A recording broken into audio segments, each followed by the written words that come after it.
Today's show is brought to you by Audible. Please visit audiblepodcast.com/imore for your free audiobook download.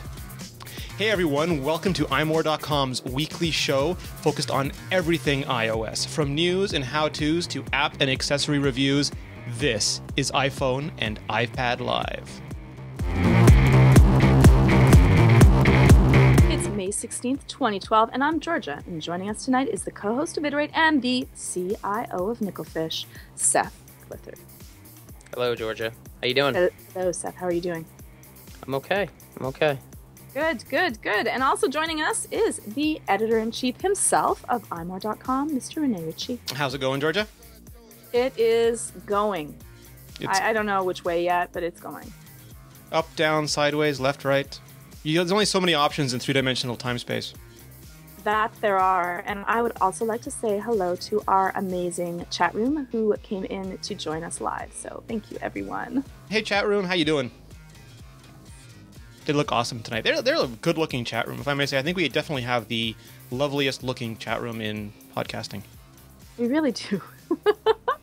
They're definitely the most awesome. Awesome and loyal. What else can you say? For sure. For sure. Well, we have a prize to win all other prizes. You get a chance to win one of 4 new iPads. Yes. Now... This is correct. That is a true statement. Now, what do they have to do, Rene? All they have to do is follow the link to the Facebook page. It is a Facebook contest. We do all sorts of different contests, YouTube, Twitter, blog. This is a Facebook contest. We're doing it with Scout/Telenav. So just go over there. I'll put the link in the chat room, and I will put it in the show notes. Click on it. Enter to win. You can get your friends to help you to win, so you can get more than one chance to win. You can totally game the system.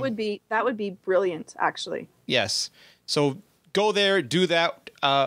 iMore and Scout would love to give you one of 4 brand new, the new iPads.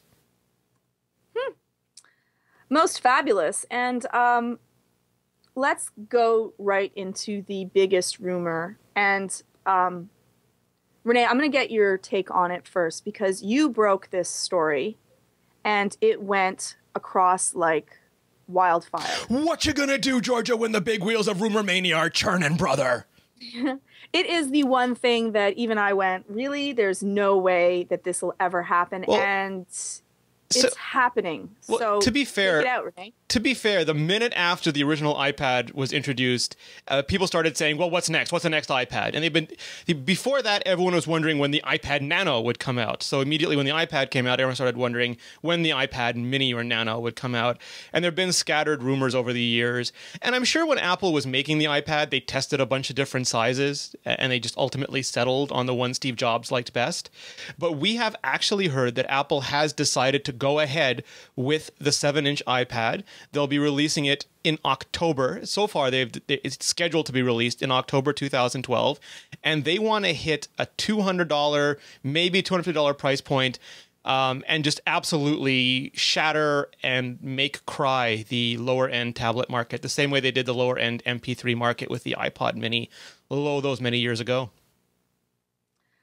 So, Seth, when I heard this, I went, oh my God, really? I couldn't believe it. One is the price point, which is $200, which will blow everyone else out of the water. I don't know how any other tablet could then compare.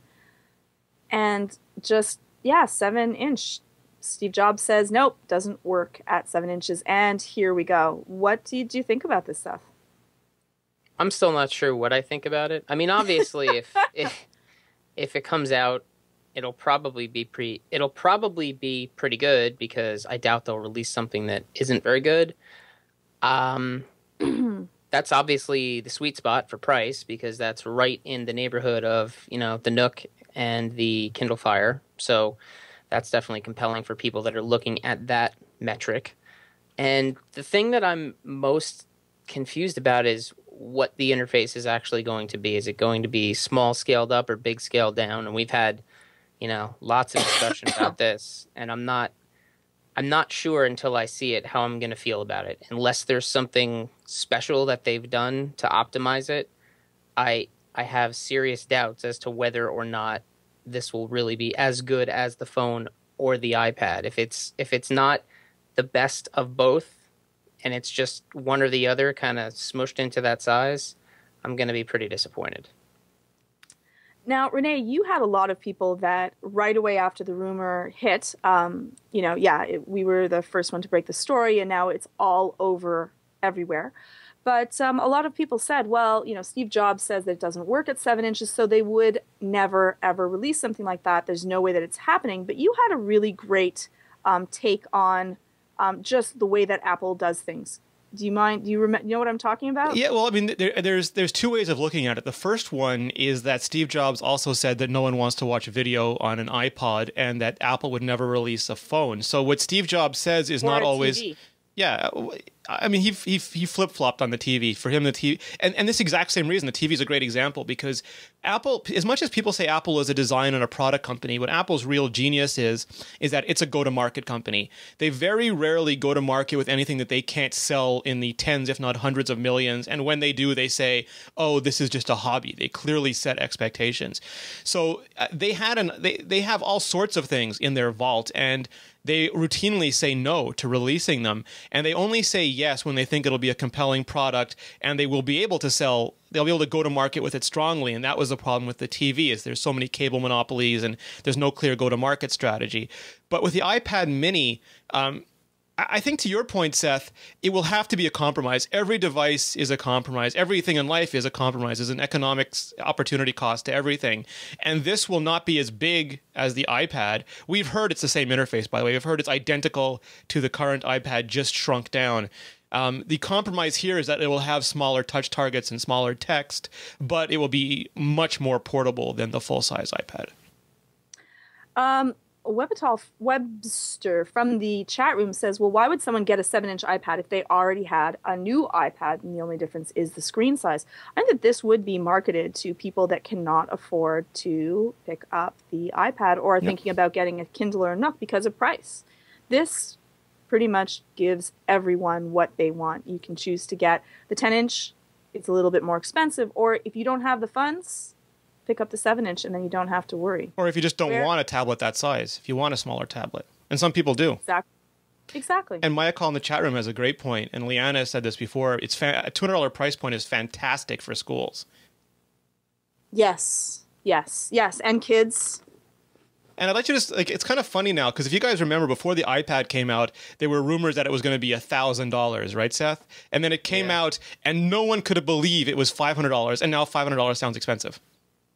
Well, yeah, I know. We were anticipating something well above $500, maybe not $1,000, because we figured that might be a little too high. But I mean, I think we all collectively expected the starting point to be above $499, and now that's the baseline, and we're talking about $200, which really is $199, and that's mind-boggling.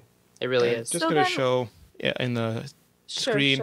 There's John's mock-up of what it looks like, so you can see compared to the other iPad, just scaled down slightly. It's roughly half the physical size of the existing iPad. Now, what's going to happen with the difference in price between that and the iPod?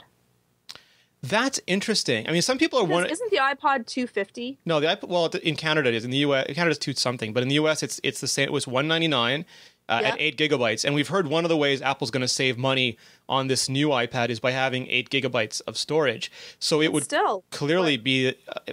So does the Are they going to have to sell the iPods then for cheaper? We did ask, and they apparently are going to keep the iPods around, at least if our source is accurate. So yeah, maybe the iPod goes cheaper, or maybe the iPad is at closer to $250 and the iPod Touch goes down to $150. I mean, it's going to be an interesting question. Or maybe it's just the offer on that is a portable gaming machine and it's much smaller, so you're paying a premium for smallness. It's going to be interesting to see. Well, if it's even halfway decent, I'll buy 3 of them. For that around my house. You'll get 2 and make a sandwich. Yeah. You can buy a whole bunch. Like, it makes the perfect gift. I'll put one wherever I need one. Especially if it works on the cloud and you can get everything as it will.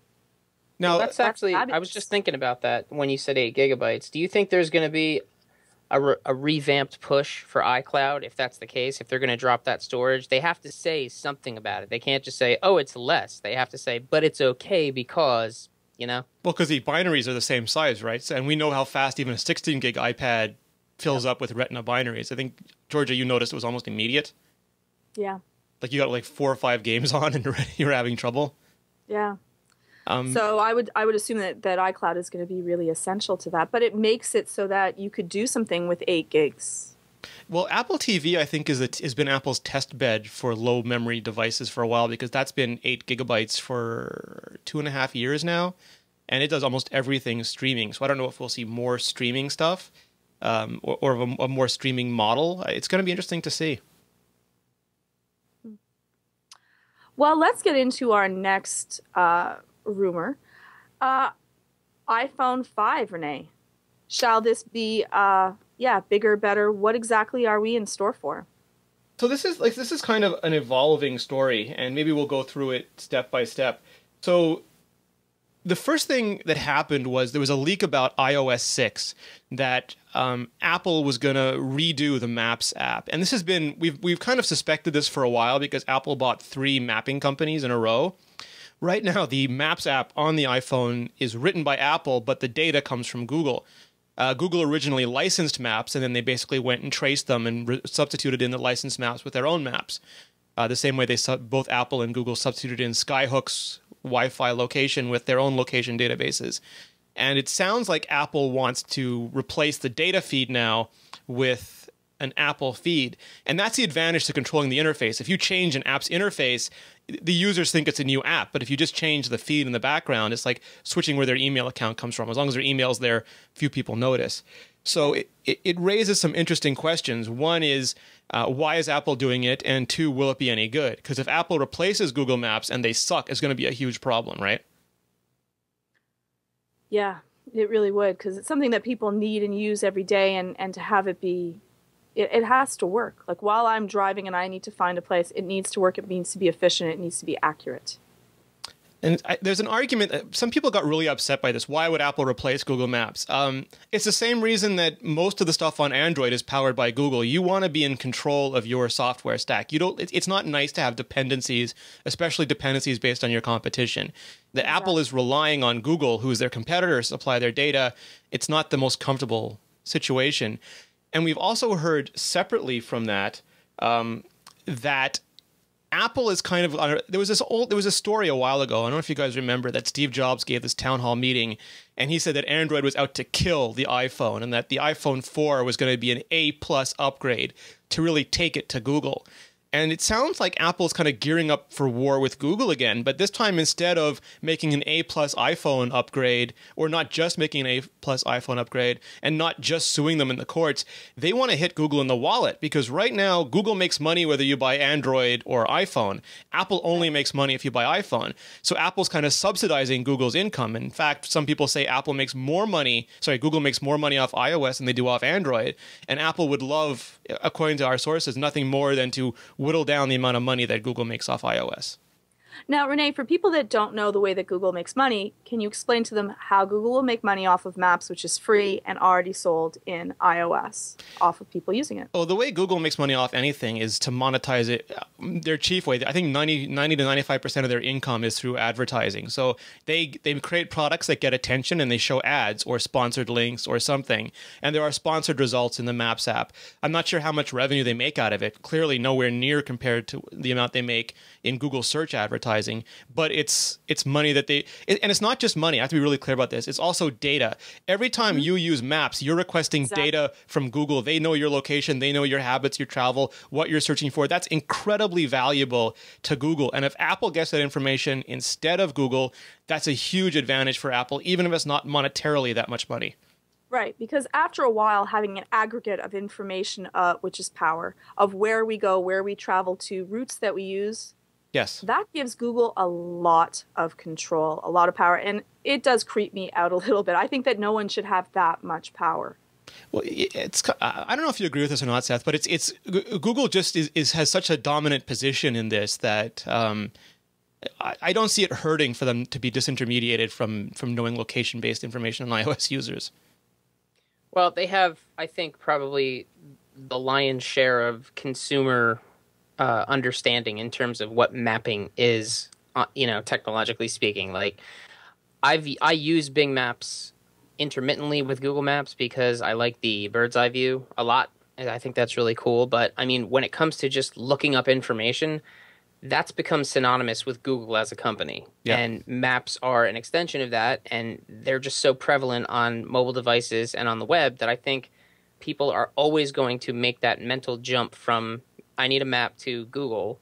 And I don't think it's going to hurt them that much because they're still going to have maps in so many other places. I'm curious as to whether or not the performance of the Apple stuff, if this is going to happen, is as good as, let's say, the new Google Maps on Android, which is all that vector-based stuff, which is really smooth. I mean, that's the way that mapping should be on a device, where it's immediately responsive. You don't see a lot of tiling and stuff like that. It's like you really feel like you're using the map as opposed to waiting for a map, observing it, changing it, waiting for it again. And, you know, I don't know. I think about all these things like how much data is this actually going to use? Are these things going to be on board the device? And if so, what percentage of them is going to be on board the device? Do you think of storage? You think of data use and people, you know, getting away from unlimited plans and data caps? There's a lot of variables at play with this new mapping thing. And there's a lot of doubt in my mind as to how well it's going to be implemented. Now, I'm not saying it won't be well implemented, but right now, Google Maps on the iPhone is a very solid app. You know, like it could definitely be better because I still think it's better on Android. But well, that's an important question, Seth. I mean, does this free Google up to take over Google Maps, put it in the App Store, and update it faster than Apple was updating the Maps app? Well, that's a really good question. What do you think? What do you think would happen if Google did that? I mean, obviously, Apple doesn't want that. But don't they? I mean, they've approved a Gmail app now. There's already Google Earth on the. I mean, the days of Apple stopping Google Voice are far behind us. It could arguably be the best of both worlds. You have an Apple Map app and a Google Maps app. Oh, definitely. And I think that if that's the case, if that's what ends up happening, then really consumers win because you've got, you know, your choice of what you want to do. Do you win? I think that in the end, if Apple does a good job, most people are lazy. I'm not going to if the map app works as good as about the same as what I already have now, I'm not going to care because it's one button, it's what I'm going to touch, I'm not going to go through. And I think that most people that get an iPhone, they do it for the simplicity of use. So that's what I'm going to go to. You can think about if Apple goes further and to integrate, say, Siri so that I don't have to look at my Maps app and it can, you know, really tell me which way I'm going. Hopefully this happens in Canada as well. This could be really useful. It can be really smooth. Apple does a lot of slick things. They've bought a lot of fabulous companies that they could do some things with. I don't 3D mapping, Georgia. 3D mapping might be nice. I think that the amount of data that it actually uses up, I don't think that I would use it. It's just like using Street View. I might do that if I'm really lost and I need to see which way I'm going to be going to something, but usually I can't be bothered to have Which store says pizza, damn it? I can't be bothered. I just follow the little purple line and I've gone past it. I haven't gone past. I'm good. That's all that I really need for that. And whatever's on the phone is what I'm going to use first. If that fails me in some way, then I will go and search out for an application. If it does not, then I'm going to stick with it. And I think that most people that buy Apple products are also in that same vein.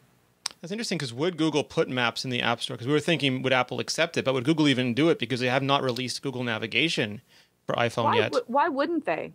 They might want to make it. If they already have it on the phone, they can make money from it and get our data. Well, that's why I'm asking because Google. They never released Google Navigation. It's free on Android, and they might consider free navigation software to be a reason for people to buy Android over iOS. You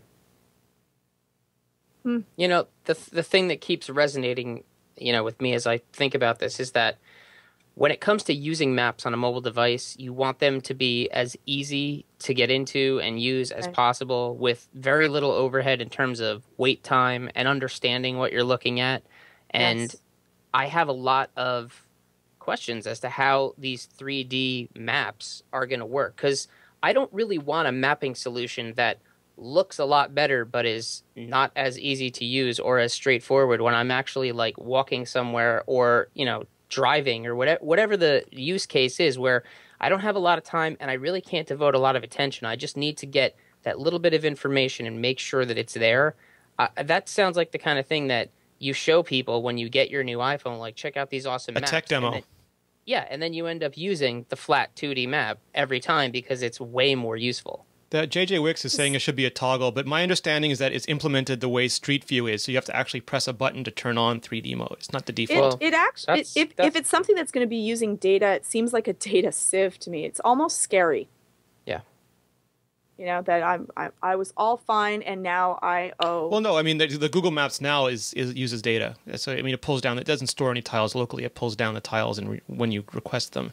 Yeah, but it's not something that you're doing 3D. Well, I mean, that's the argument. Like Google vectors are much smaller than.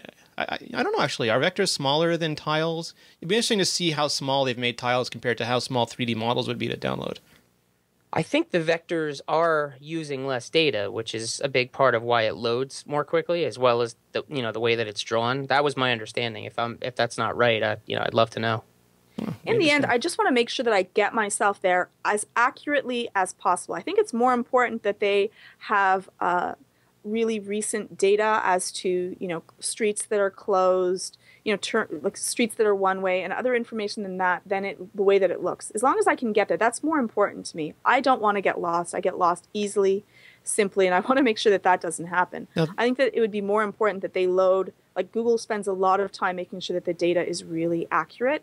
And they've even known when streets have construction and it's only been there for like a couple of days. There's also Google Maps are really accurate with that. So I don't know. That would be a larger issue for me. There's one other larger issue, and I forget if it was MG Siegler who brought this up or not. But right now, there are default hooks into Google Maps in iOS. So if you want to include apps in your application, you can very easily include Google Map tiles. You're free to roll your own or to get another service, but Google Map tiles are basically for free. And Google doesn't charge for mobile map tile access right now. Well, they've just started to charge on the web, and that's caused some web companies to move away from them. But if Apple makes Apple's maps default, suddenly a lot of apps that previously used Google data no longer use it, and Google goes from a huge usage number down to a very small usage number, and that's painful for Google, and much more than just the default app map, because it starts to remove their iOS footprint. Right. Is that a fair characterization, Seth? I'm talking a little bit beyond my scope of knowledge here. No, I think so. I mean, it remains to be seen. I mean, there's still the dominant mapping and information solution, so it remains to be seen how far they'll have to fall before they really feel, the absence of iOS. But I think it's an accurate statement. So that was our take on just the iOS 6 sort of what Apple was thinking when it comes to the iPhone 5. That it's and some people are saying, well, maps are insignificant compared to search, but Apple's already started to intermediate search. If you ask Siri a question, Siri will go ask Google the question. So Google has no idea who's asking it. If Apple suddenly intermediates as much as possible, all Google sees is millions of Apple requests. It no longer sees Seth or Georgia requests. And then again, Apple is robbing them of the data that feeds their company and it ultimately makes them money. So it's going to be interesting to see how badly Apple can get away with hurting them with iOS 6 and the iPhone 5. Well, Rene, can we take a little look at what we believe the iPhone 5 redesign will look like? And it's funny that the way people get stuck on things, we still end up with a whole bunch of comments on what will it be called. Yeah, I don't want to get into that again because we wrote an article. But listen, we're calling it the iPhone 5 for this. Please don't flame us. There we go. You can email Phil Nickinson if you have a problem with that. But the thing is that if you're worrying about the name right now, then you're worrying about it wrong. That's the last thing you should be worried about. You're worrying wrong. Fair enough. You're worrying wrong. So let's get to it, Rene. What do we have? Well, we heard there was a bunch of rumors going around that it was going to have a 4-inch screen, but that it wouldn't be a scaled-up 4-inch screen. It would be almost like a wide screen, 4 inches. So instead of being 2 by 3, it would be closer to 16 by 9. And it would have a metal back plate. And we've heard, not necessarily that those things are wrong, but that as of the time of the writing of this article, which was last Friday, Apple had not yet decided these things.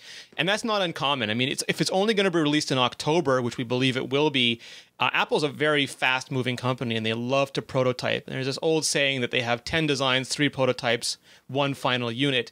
So they could very well have three different prototypes, 2 different prototypes right now, and still be deciding between them. And that's probably why there were so many mixed rumors last year between the all-new redesigned iPhone and the iPhone 4S we ultimately got. So what we heard is that that had not been decided yet, but the screen would not be any larger than 4 inches, and the phone would not be much bigger than it is now.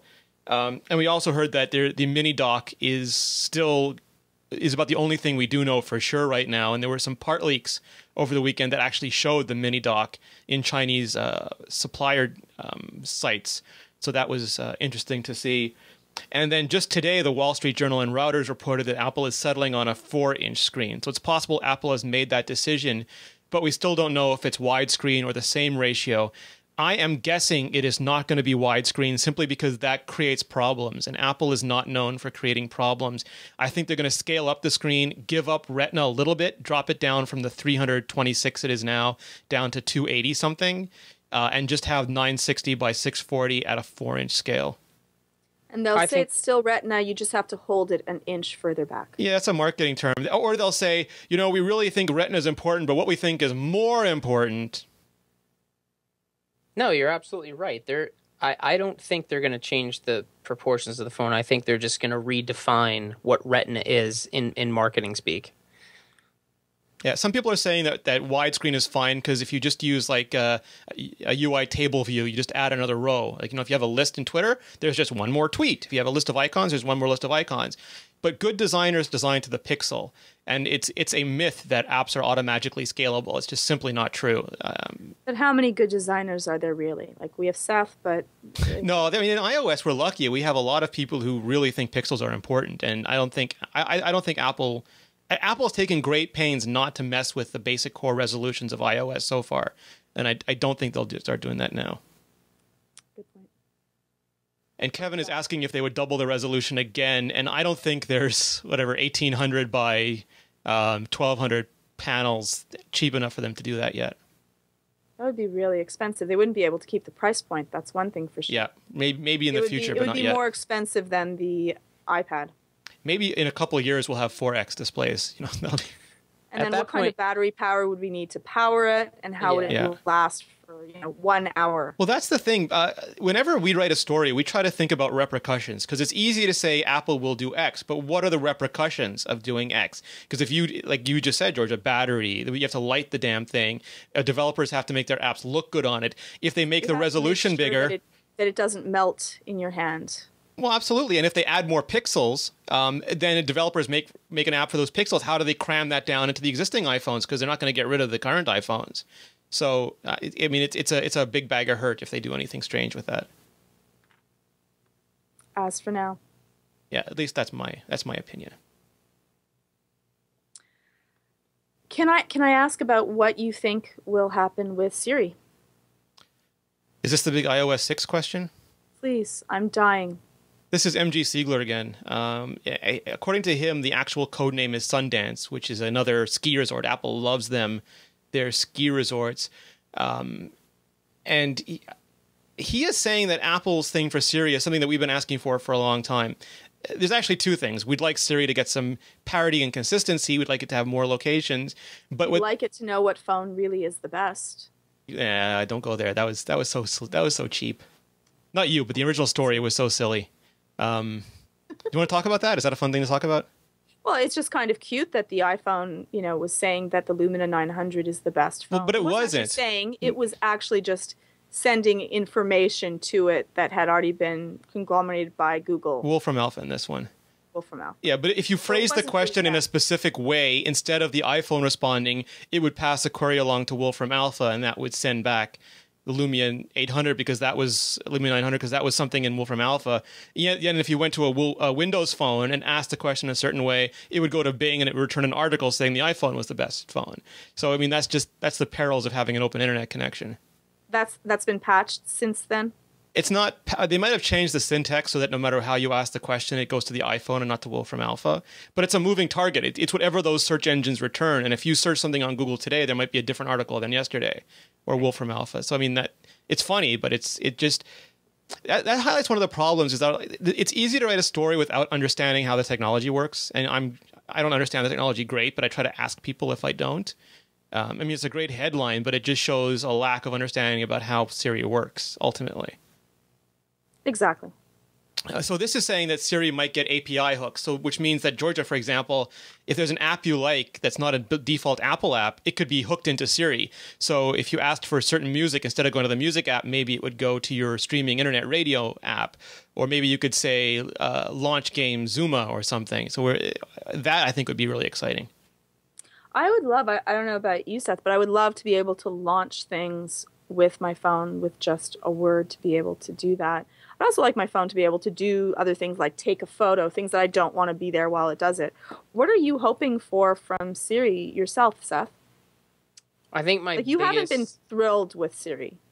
No, I've been using it a lot lately, and it's been mostly good for me. I don't know if it's gonna run straight off the edge of the cliff tomorrow. Now that I've said that, but it's been pretty good. I've been doing a lot more with it and trying to do a lot more with it, and it's good.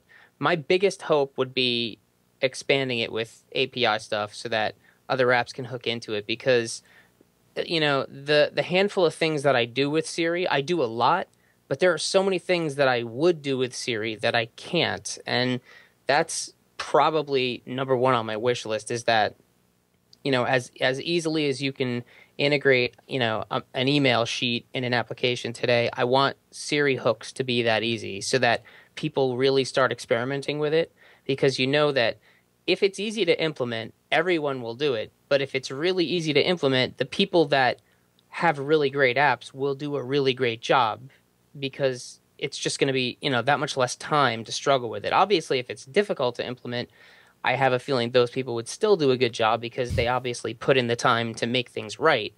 But if you're a David Barnard doing URL strings today, you'll be doing Siri hooks tomorrow. Yeah, I want to see it everywhere. I want Siri to become a much more useful interface for the device, because right now it's cool, but it's not as useful as it could be because it has such limited hooks. Georgia, do you want it to have Galaxy S3 style Siri, wake up, so you can just turn on your phone with your voice?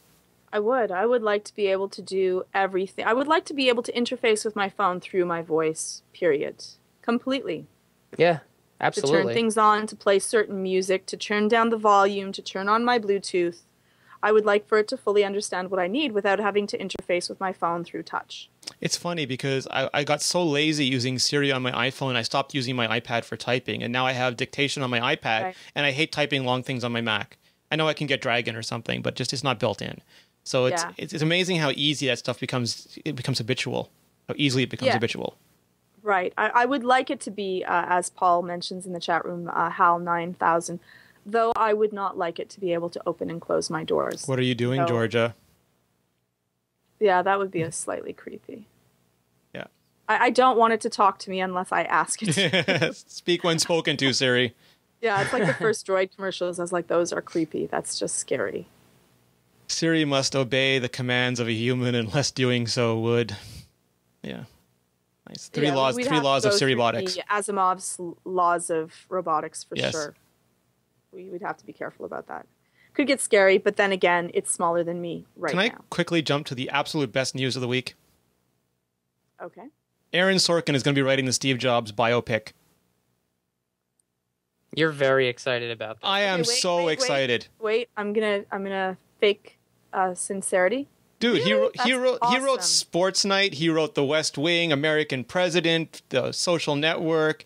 The man has an ear for... Joss Whedon once said that he wished he could consume Aaron Sorkin's brain so that he'd be a better writer. And he picked someone that's a fabulous actor to play the part, so... He hasn't picked anyone yet. That's actually... The Ashton Kutcher is a different movie, thankfully. Oh, is it really? Yeah, that's an independent movie. It's like going to be like a whole bunch of Hulk movies. Yes. We're going to have a whole bunch. It's going to be like the Meteorite movies of the 90s. But okay. Well, this is the big one. This is the Sony one based on the biography, and they have not yet picked anybody, although I've heard Noah Wyle and George Clooney are lobbying for it. Seems wrong that Noah Wyle would do that again. But it seems so right. At the same time. It hurts you in all the right places, Seth. He did a good job. He did a good job the first time. If they gave it to him, I'd be fine with it. Make it so. Well, for those of you that do not like to buy applications, we have the best free iPad games from Simon. He took a pick and went through from everyone what they thought were their best games. And I don't like to pay if I don't have to. Yeah, so if you, I mean, like, there's no way, he's got dozens and dozens in there. There's no way we can cover them all now, but... shooters, sports, casual, physics, action, role-playing, racing, board, word, sim, and for everything else, you have it all. So... check it out. You know what else is free? Tell me. Audible! I love Audible! And you do love Audible. I do, and Audible is very, very graciously sponsoring this podcast again. Audible, if you're not familiar with it, first, I can't believe you're not familiar with it, but if you're not familiar with it, Audible is an audiobook company. I mean, that's the best way to put it. Instead of reading a book, I mean, your eyes are tired, you work all day, you're on the internet all day. It's so relaxing to just sit back while you're driving, while you're resting, and have someone read to you. And not just somebody, but a celebrity, a trained voice actor. At it. Yes. It's not like your mom or, which is wonderful to have your mom read to you, or yourself reading the book there. It's relaxing. And we talk a lot actually on Zen and Tech about having some relaxing time, especially when you're in the car. And the stress, road rage, people driving. This allows you a little bit of an escape and an enjoyable period. You can also learn things through it. So it's a nice application to have. It's awesome. You can have Samuel L. Jackson tell your kids to go to sleep. I mean, it's... you can have... You might not want Samuel Jackson to tell your kids to go to sleep, though I bet after that they will sleep. You can have Jesse Jackson telling you, I do not like green eggs and ham, Sam, I am. I mean, I don't know actually if Jesse Jackson reads that book, but there's a slew of really good celebrities, a slew of fantastic voice actors. There are books. I mean, if you are tired of waiting for HBO to feed you one season of Game of Thrones at a time, you can go and download 5 or 6 of the audiobooks right now. I actually am thinking of doing that. I'm thinking of getting Game of Thrones and getting it as an audiobook. So... because I'm watching the series, but I want it read to me. I want to go through it because there's a lot that's missed out on, a lot of characters that are not in it. So I'm thinking of actually doing exactly that. And I drive around all the time and I'm bored. Yeah, and it's like I used to commute an hour and a half every day, and one of the first ones I listened to was Dune, and Dune is a fantastic book, and the Audible book is not just a voice actor; it's half like an actual production where they have different actors playing the different characters, and it's like listening to theater. It's just absolutely fantastic. Right. Fear might be the mind killer, but Audible is the boredom killer. How do you like them apples, Seth? I like them just fine. Yeah, so check it out. And if you want a free audiobook download, just go to audiblepodcast.com/imore and pick your book. Try it out absolutely free, no obligation, and you will be entertained. Do you get any book that you want? I believe you get any 1 credit book, which is almost all books. I mean, you've got to write a long book to not get it free. Ooh, so there we go. Yeah, George's going to get a Game of Thrones. Yeah. Aha. Do it. It's free. I can't wait. I'm excited now. Yeah. Let's finish the podcast. No. I must get it now. All right. Can I make fun of something? You may. Have I ever stopped you before? Yes, quite frankly. I don't have any power to. Go for it. An analyst said that he assumed that Google was making Chrome for iOS, and this turned into an onslaught of headlines saying Google was making Chrome for iOS. No, this is basically some guy who's paid to be the financial equivalent of a weatherman saying that he would just like it and he thinks it'd be a cool idea. It's like, anybody's mom going up on Facebook and writing it down. It's ridiculous, and it became this huge story. And the thing about Chrome on iOS is Google can't make it. All they can do is make a UI web view, which won't have access to the Nitro JavaScript engine, so it'd be slower than Safari. And yes, it might be able to sync your Google data. But the whole thing about Chrome is blistering speed. Google wants performance. They want to be best in class, and they're not going to settle for a shadow of a web app. So I do not see this. I do not see them squandering the Chrome brand like this. Considering it took them three years to get it on Android, I just don't see this happening. No, Crickets. You're absolutely right.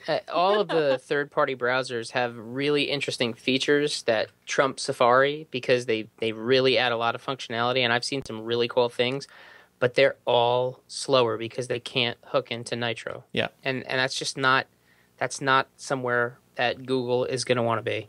Yeah, Chrome, the slower browser on iOS. That's not the tagline they want.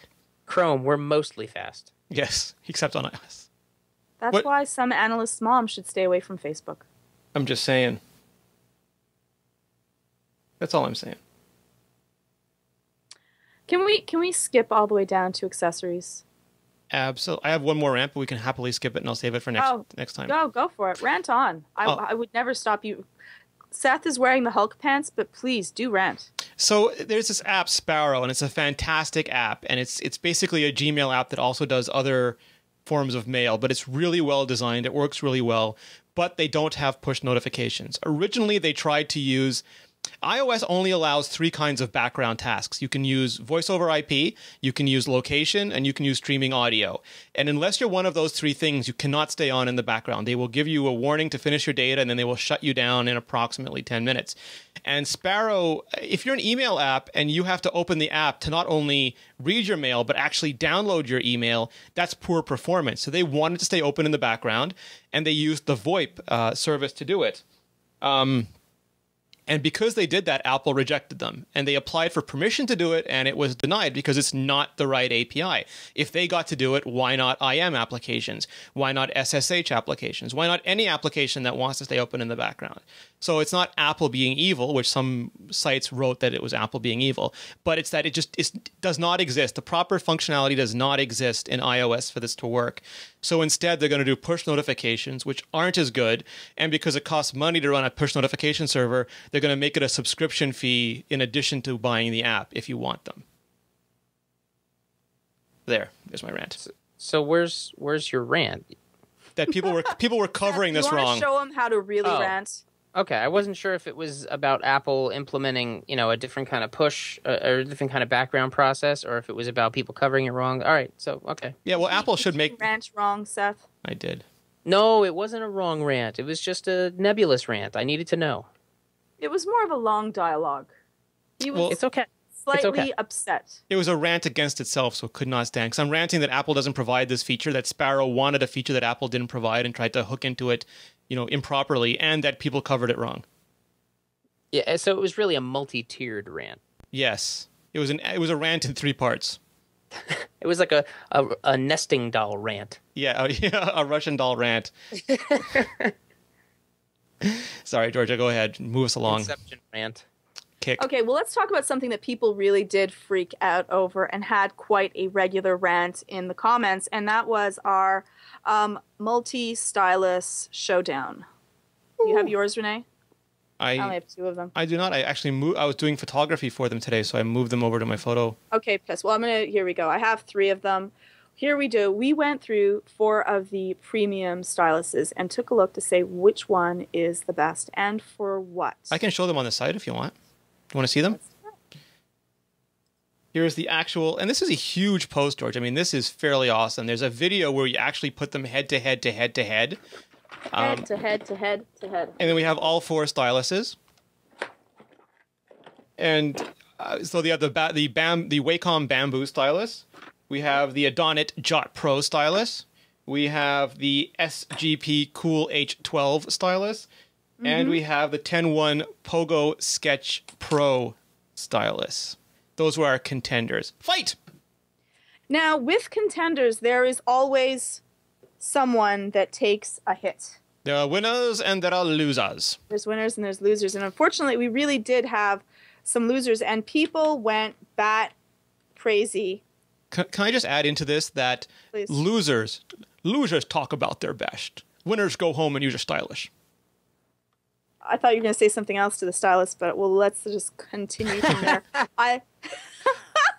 Oh, boy. Hold I speak. I'm all embarrassed that Seth actually knew what I was talking about. Oh, I know exactly what I'm talking about. Yeah, you did. So we went through them, and would you mind, Rene, giving us a little bit? Which one ended up I'll just say it. The lovely Wacom Bamboo stylus. Yeah, it turned out to have a glass jaw. I mean, it's short. It's not particularly ergonomic.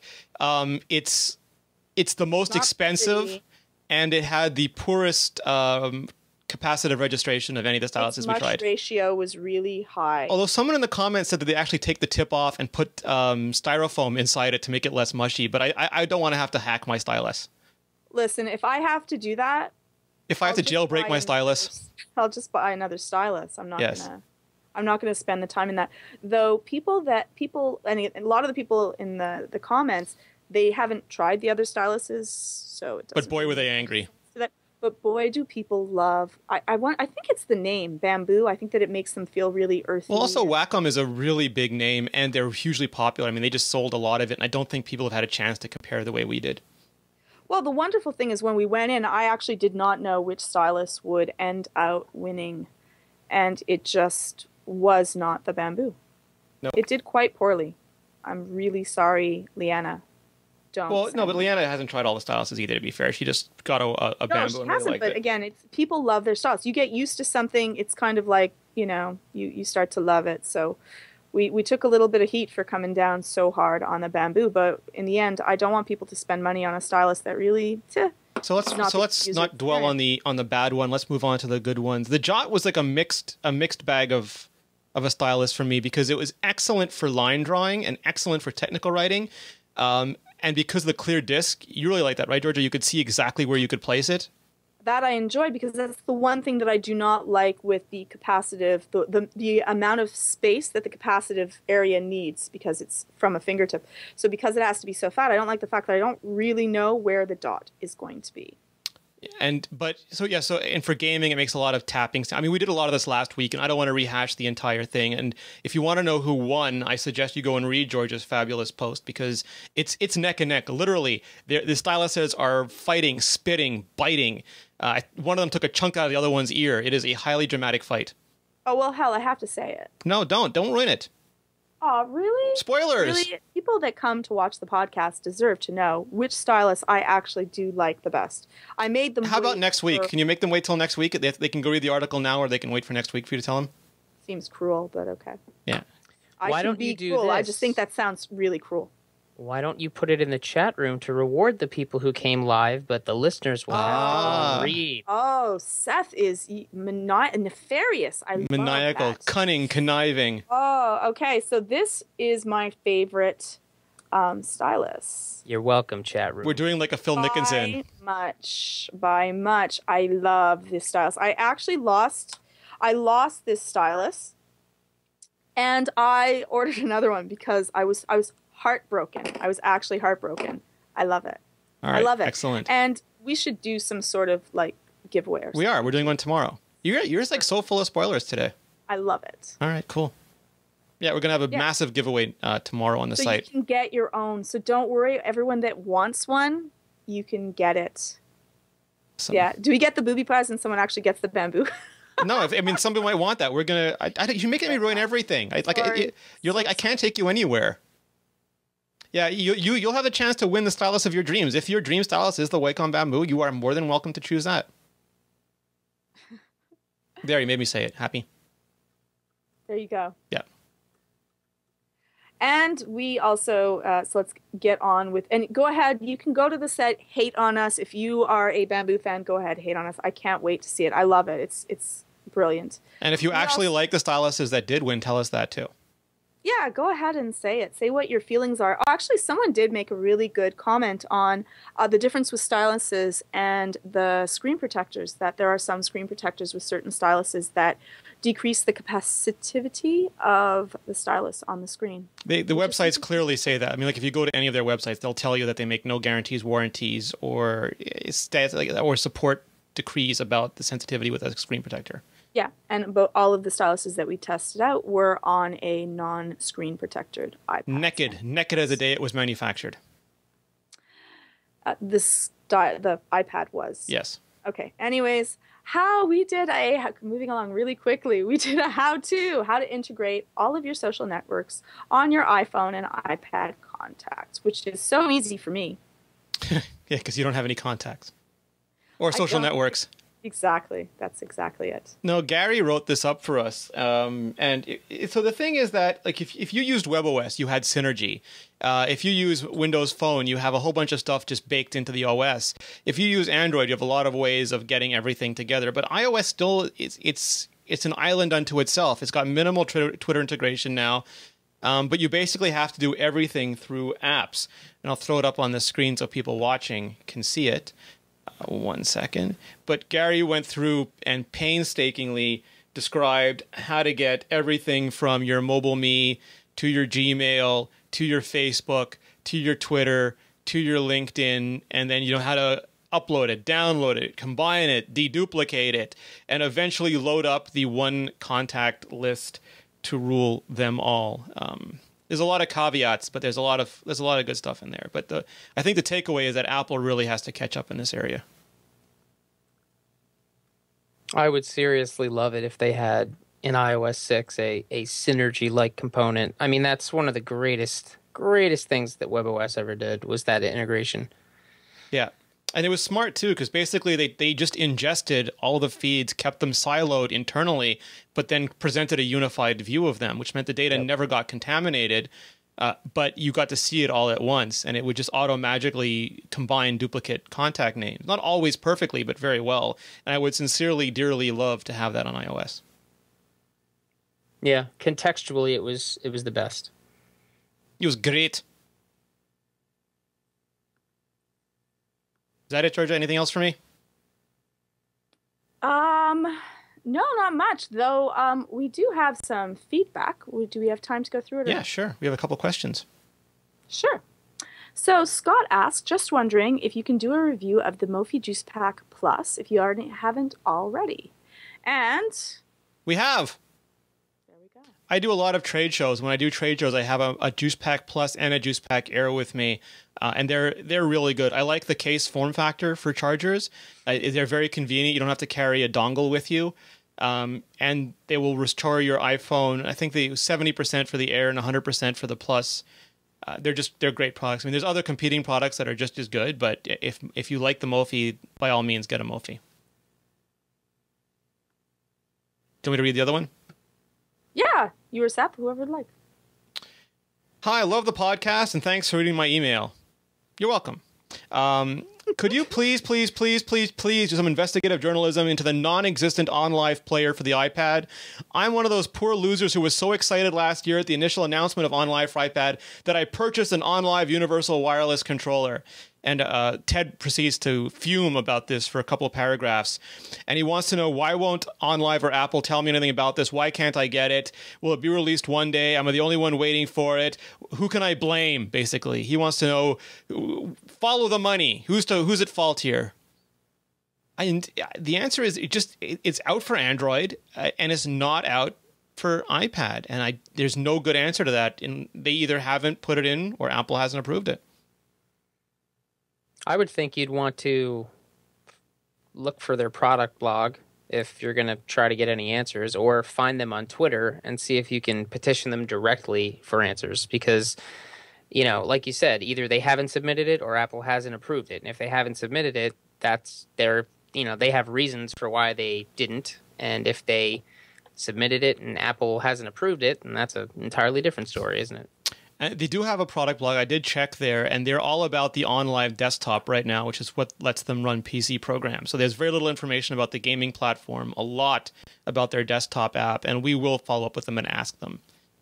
You know, I was still thinking about Siri becoming sentient, even though we haven't talked about it in several minutes.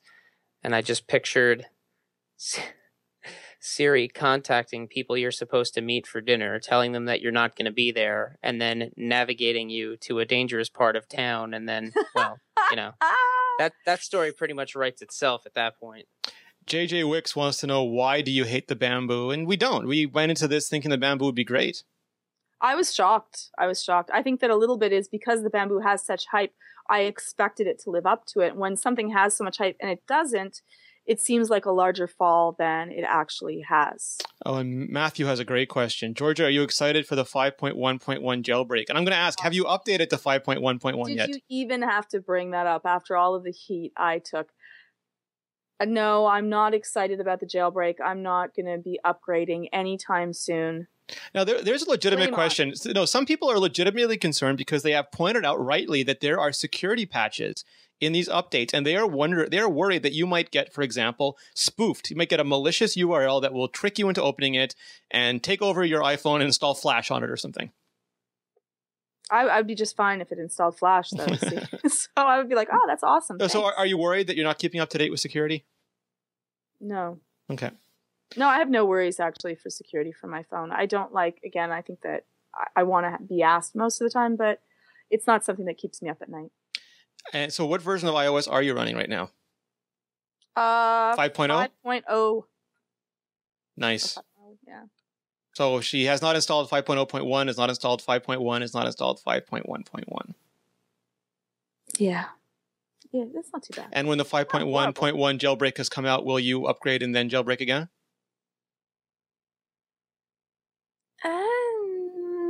I might. Will you go to iOS 6 when it comes out, or are you going to wait for an iOS 6 jailbreak? iOS 6, I will wait probably for the jailbreak, but that might pull me. Depending on how they integrate it, depending on what changes to Siri, that might be the make or break for my jailbreak. And Sarah Smith... Ooh. I know. Wow. So Apple might make, tying back into last week's show, Apple might make the jailbreak redundant for you. They might. Nice. So, last question from Sarah Smith, and this is probably going to go to Seth. Is any one of you actually wearing pants today? Well, it's been a great show, huh? I believe Seth is wearing Hulk pants. They're green. They're Hulk pants. They're kind of torn. Yes. No, I actually have... Purple? Are they purple? Green? I'm wearing pants. No, they're gray. He's wearing a kilt. Leave him alone. It's not a skirt. It's a kilt. And he's not going to prove it. Georgia, you didn't answer. She could be wearing a skirt. She has more options than us. You guys could wear a skirt too. It's not a skirt. It's a kilt. I just answered that. Are we done now, Georgia? Did I miss any questions? I think that's it. We will be having a Zen in Tech coming up. It'll be on weight loss. All right. So awesome. Seth Clifford, where can we find out more about you? I am on Twitter, Seth Clifford. I am here and on Iterate with Rene and Mark Edwards of Django. And if you want to see some of the stuff we do, check out our site, nickelfish.com. Who was on Iterate last week, Seth? I slipped my mind already. Oh, Lauren Brichter was on Iterate last week, Rene, and it was a fantastic interview with an exceptionally intelligent dude. And what did Lauren Brichter make again? He made Tweety and Twitter for iPad and Tweety for Mac. And a bunch of actual stuff at Apple for the iPhone. Mm-hmm. Nice. Very good episode. Georgia, where can we find out more about you? You can find out more about me on Twitter at GeorgiaTIPB. You can also find me on the website, www.imore.com. And I would like to say that I have to give the best chat room comment to Sarah. I can't say what it was, but it was towards Master, and she definitely got him. It was good. Nice. There's apparently a war going on in our chat room that I don't know about, don't necessarily need to know about, but appreciate that it's happening. That was good. All right, so you can find me at Rene Ritchie. You can find all of us at iMore. You can email us at podcast@imore.com. If you have a question, a comment, a concern, you can send it in, or you can leave it in the post when it goes live on the blog. We'd love to have your feedback, so please take a moment right now, go to the post, leave a comment. We'll read it next week. If you haven't already, please go to iTunes. Please leave us a rating. And for all of our shows, go to mobilenations.com/shows and check them out. We have what we believe is the best slate in mobile. Guys, thank you very much for joining us. Thank you for having us. And chat room, you rock.